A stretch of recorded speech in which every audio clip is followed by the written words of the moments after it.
Salut tout le monde et bienvenue sur cette nouvelle chaîne YouTube qui va vous aider à bien débuter dans Hearthstone. Si vous êtes un débutant que vous n'avez encore jamais joué, je vous invite à regarder cette vidéo pour mieux comprendre les différentes astuces du jeu et savoir comment bien vous y prendre. Alors tout d'abord, je vais vous présenter un petit peu les différents héros. Vous avez un choix de 9 héros. On pense peut-être qu'il y en aura un nouveau d'ici la prochaine aventure, mais bon, rien n'est sûr. Pour l'instant, vous avez le mage, le paladin, le guerrier, le chaman, le démoniste, le voleur, le druide, le chasseur et le prêtre. Donc chaque héros a ses avantages et ses inconvénients. Chaque héros a sa façon de jouer qui est différente, bien évidemment. Donc pour chaque héros, vous avez un pouvoir héroïque différent. Le pouvoir héroïque est un pouvoir qui euh, coûte 2 mana habituellement, sauf si vous avez une carte qui fait que ça coûte moins cher. Pour le mage, c'est un pouvoir héroïque qui inflige un point de dégâts à la personne de votre choix. Pour le paladin, ça invoque une recrue de la main d'argent 1-1 qui pourra attaquer au prochain tour. Pour le guerrier, ça vous donne 2 points d'armure. Le chaman, ça invoque un totem aléatoire qui peut être soit un totem 0-2 avec dégâts des sorts, 0-2 avec provocation, 0-2 qui soigne vos troupes, ou un totem 1-1. Pour le démoniste, vous avez donc la possibilité de piocher une carte en vous infligeant 2 points de dégâts. C'est très bien, mais c'est aussi dangereux étant donné que ça vous inflige des dégâts.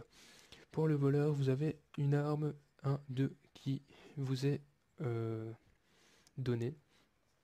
Cette arme infligera un point de dégâts sauf si vous la boostez avec d'autres cartes, et vous pourrez l'utiliser 2 fois, bien évidemment, si vous ne la boostez pas aussi.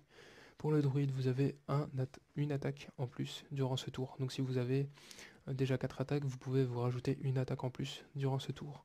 Et un point d'armure. Pour le chasseur, ça inflige 2 points de dégâts au héros adverse d'office. Pour le prêtre, ça vous soigne vous ou vos troupes, ou même l'adversaire si vous le voulez, de 2 points de vie.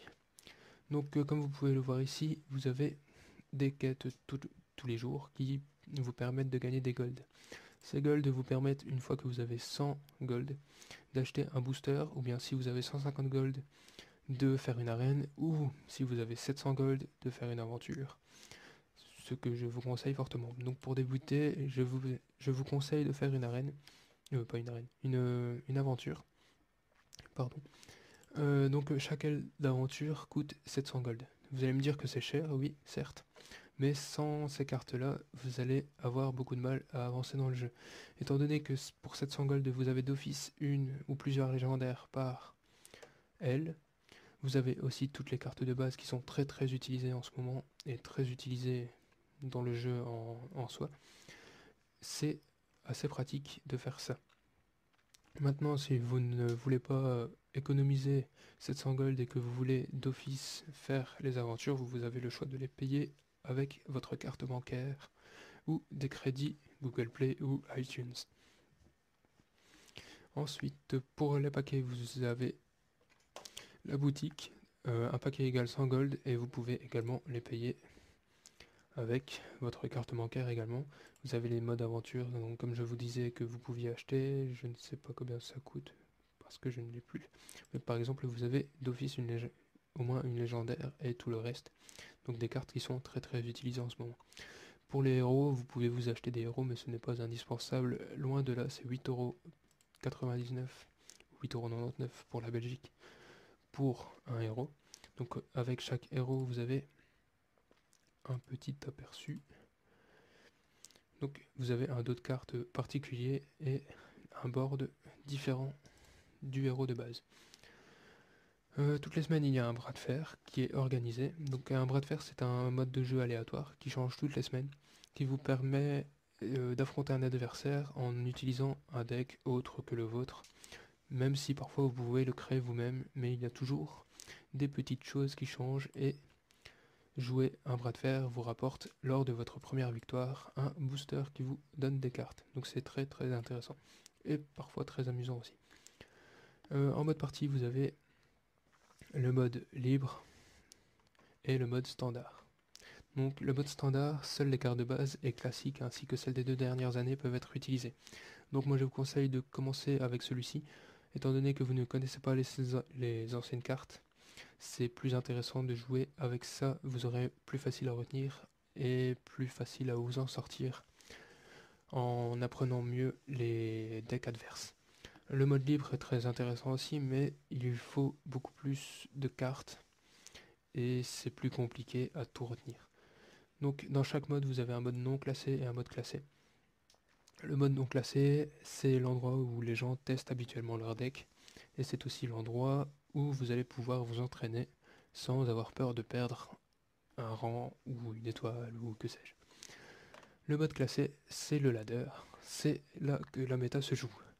Donc le ladder, c'est un mode où vous allez essayer d'arriver au rang légende, qui est très difficile à atteindre. Pour une victoire, vous gagnez une étoile. Pour 3 victoires, donc une série de 3 victoires d'affilée, vous gagnez une étoile supplémentaire, donc 2 étoiles. Et à chaque fois que vous continuez, c'est toujours une étoile supplémentaire.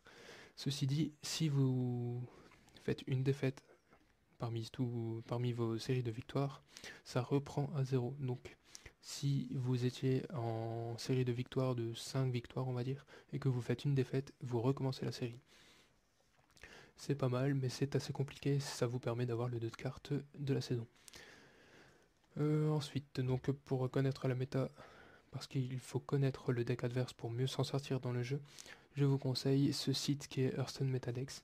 C'est un site qui vous aide à connaître les decks qui sont principalement joués durant cette saison et durant le moment actuel.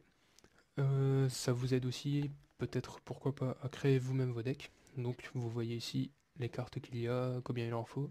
Donc vous pouvez créer vos decks sur base de ces données. Donc ce site a aussi une chaîne YouTube que je mettrai en description et vous pouvez les retrouver sur Facebook aussi. C'est très utile parce que moi je trouve que connaître le deck adverse, c'est vraiment un gros avantage pour pouvoir gagner la partie plus facilement. Vous pouvez anticiper ses coups, vous savez ce qu'il va jouer et ce à quoi vous attendre au tour d'après par exemple. Donc je pense que j'ai fait un petit peu le tour de tout. Si vous avez des questions ou si vous avez des conseils à me donner pour les prochaines vidéos, n'hésitez pas à les poser en commentaire. Si vous voulez des petits conseils personnels, je me ferai un plaisir de vous répondre. Mais n'hésitez surtout pas à vous abonner aussi bien à ma chaîne qu'à la chaîne de Hearthstone Metadex, qui va franchement vous aider. Et je vous souhaite un bon jeu à tous, une bonne soirée ou une bonne journée selon le moment où vous regardez la vidéo. Je vous dis